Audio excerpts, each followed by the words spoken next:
Hey guys, it's Christine, also known as Ivy Winter. Thanks again for joining me for another video. Today I'm going to talk a little bit about the Disney World's annual pass and how I came to the conclusion that it's right for me for next year. And this is just for Disney World's annual pass. This is not talking about Disneyland in any way. They're very different in terms of price points and obviously what you get. And since I am on the East Coast and Disney World is the parks that I go to, that's what I'll be talking about. So to start off with price, Disney's Platinum Pass or Platinum Annual Pass after tax is $797. So that's for an entire year, no blackout dates, $797 after tax. That gets you all four parks, park hopping, like I said, no blackout dates.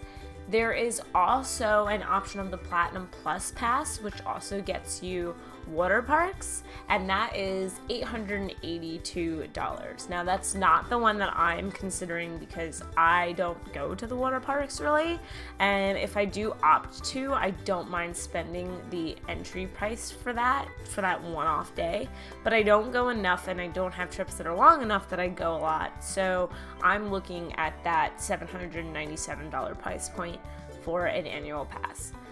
There are cheaper renewal fees after you get your first annual pass, so if you decide to renew for the next year, it's about $120 cheaper than when you get the annual pass the first time, because that's the incentive to bring you back the next time. So that's something to kind of keep in mind when you're making the purchase or thinking of making the purchase of your annual pass is this something I'm going to continue to have? And if I do get a discount. I get that added benefit in the future. So that might be something to consider.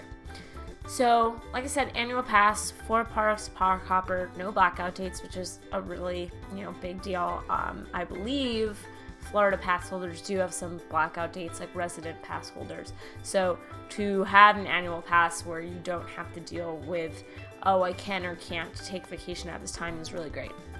And part of the reason that I'm considering it is because of length of stay and times I'm considering going next year. So when I say next year, I'm talking 2017.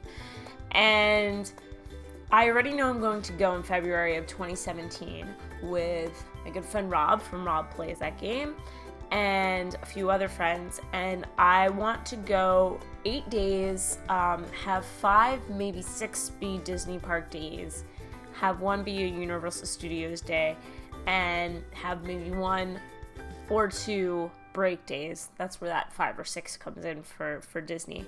And doing the math, a 5-day ticket is going to cost me about $400 before tax if I do a 5-day park hopper. Now, if I want to go again, say later in the year, and I just want to do a 4-day, like Thursday to Sunday quick trip, and I want to do a 4-day pass, as a lot of you probably know, the more days you add on, the cheaper each day gets. So like, if you have a 3-day pass, it's like $300, but if you notice going from 3-day to 5-day is only like $100 more. That's because every additional day technically brings down the cost overall, like per day cost overall, and you'll have to kind of play around with the tickets on the Disney website. You'll understand what I mean. But basically, the more you stay, the better your cost is.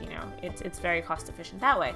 But of course, I'm a kind of person who is flying down from New York. I'm out of state, and so I might not always be able to do these full week stays, and so a 4-day trip might equally cost me almost $400. I believe it was like just under. So I took those 2 example vacations, one that I know that I'm definitely going to have and one that I wanted to have later on in the year, and I did the math, and that was already putting me over $800 after tax for both of those trips. So I'm already in the green with the annual pass. I'm saving some money. Add on maybe a possibility of another really short trip somewhere in the middle if I can get a great flight deal. Like I said, I am out of state, so that was something else that I had to take into consideration, because if you're in state or near Florida, near Orlando enough that like even say you're a 4-hour drive away, 5-hour drive away, that's a little bit more convenient than having to spend a cost on plane ticket and fly down. And while that flight is only about 2.5 hours in New York, you know, that's still a bigger cost than getting into a car and paying for some gas and driving to Disney. So that was another consideration as an out-of-stater. Do I want to spend this kind of money? Because I know that I will also be spending more money for travel.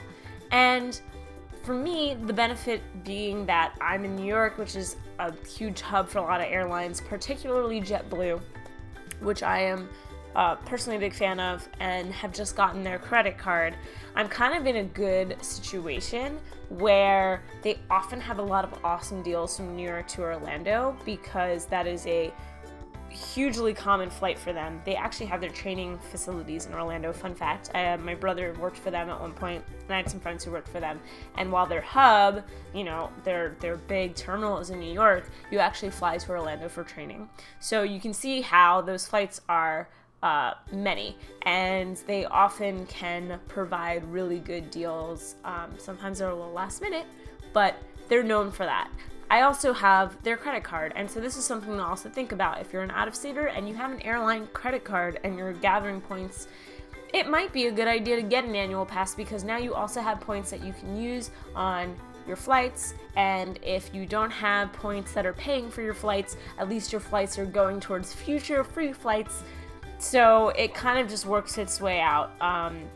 So having some sort of frequent traveler benefit is, I think, almost essential if you're going to be an out-of-state person who owns an annual pass, because you want to make the most out of the money that you're spending on your flights. You also get added discounts for being an annual pass holder. Now, granted, some of them are a little better than others, so it's only select restaurants and select merchandise areas where you can get 10% off. I think there's a couple where you can get 15% off, but you know, they're few and far between. It's not like a huge discount, but it kind of is if you're like a family and you're spending a lot. 10% can actually add up. What I do like is that they give hotel discounts, and those can be up to 30% off. Sometimes I've heard even a little bit more, 35%. And these are offers that only annual pass holders get. Apologies, my vents are on in my apartment. That is not something I can control, so I apologize if it's a little bit annoying. For me, a personal reason why an annual pass works is because I'm very lucky to have a job that has limited vacation time, and really means it, that we really do have a limited vacation time. So it is not hard for me to take a week off, as long as I give a good heads up, and then to take a few days off here and a few days off there throughout the year. It's actually fairly easy for me to plan last minute trips and things like that. So if you're someone who has a large amount of vacation days, limited vacation, maybe you're a teacher and you have all of the summer off, and so you can go a couple of times in the summer, whatever it may be, that's obviously going to allow you to be more flexible with an annual pass, and I think that's really important. If you work at a job where you're very limited on vacation time and you need days for family functions and weddings and things like that, and you probably aren't going to get more than one trip in, it's not going to be worth it for you. It's just way too much money. Unless your one trip is like 2 weeks, it's just really going to be very expensive for you to get an annual pass. So definitely think about the flexibility of the time you can have off. It'll be a huge either benefit or hindrance to getting an annual pass, so that should definitely be taken into account. I think there's almost the pressure, right? Like, you get an annual pass and now you're like, crap, I have to spend money. I have to go a few times. I have this annual pass. I can't let it go to waste. Good and bad. I mean, it's good because it like gets you moving and gets you planning trips, and that's always great. And then bad if you feel like it's a negative pressure, like, do I want to spend this other extra money on hotel and airfare and and go 2 or 3 times this year? Do I really want to do that? Then you probably shouldn't get an annual pass, because it is almost like a pressure that I spent this money and now I need to go X amount of times to get my most, bang for my buck. So if that's something that you don't like, I would not go for it. That's it. That's kind of my thinking, what I went through when I thought about getting an annual pass. I will be getting one. I have plenty of time to buy it and get the voucher, so I'll be doing that soon. And when I get it, I'm sure I'll do a little like unboxing of like what that looks like. But yeah, if you have any questions about annual pass, about my thinking of how I made that decision, you know, if you have any questions about like should you get one if you're gonna do X, Y, and Z, let me know. Hopefully I can help you out. There are also great, wonderful cast members if you call guest services at Disney that can walk you through, you know, is this the right decision for me or not? And they're wonderful to talk to, and they can fill you in on all of the discounts and all of that. I'm also going to link below to a couple of pages that really detail out the benefits, the hotel discounts, the restaurant discounts, the other perks, if that's something that you're really into that really matters for making this decision.